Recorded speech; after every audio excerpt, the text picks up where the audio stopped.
Bonjour chers internautes, bienvenue dans ces brèves de l'actualité de 18h.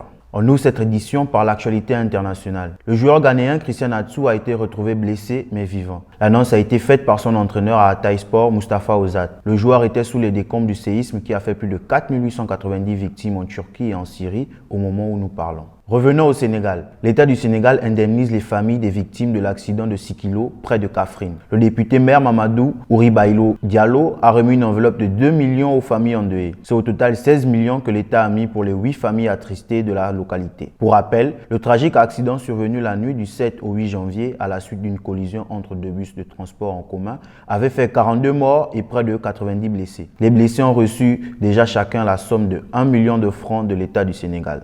Le collectif Sunui Milliardaires a déposé plus de 100 plaintes sur le bureau du procureur. Ce lundi 6 février, au tribunal de Dakar, le collectif a fustigé le manque de réactivité du gouvernement face aux personnes épinglées par le rapport de la Cour des comptes. Il réclame dans l'immédiat la suspension des activités des personnes citées dans le rapport. En réponse au collectif, la division des investigations criminelles lance les convocations cette semaine. Une unité spéciale a été mise en place par le procureur de la République Amadi Diouf afin que toutes les personnes citées par le rapport de la Cour des comptes soient entendues. Dans un communiqué publié ce lundi 6 février par le ministère public, le procureur affirme que toutes les personnes impliquées seront rigoureusement traduites devant les juridictions et punies conformément à la loi. Mamadou Mansour Diop démissionne du groupe des médias. L'information nous est parvenue ce matin. Le groupe dirigé par Bougane Gueye perd un élément important après Birahim Touré. Les raisons de son départ sont pour l'instant inconnues, si ce n'est l'accrochage eu avec son désormais ex-patron en direct sur Sen TV. Les 9 responsables de PASTEF arrêtés à Diourbel seront face au juge ce mercredi. C'est ce qui ressort de leur face-à-face prévu ce lundi 6 février avec le procureur. Ils seront jugés en flagrant délit pour participation à une manifestation non autorisée. Ces responsables, dont le coordinateur départemental PASTEF Diourbel,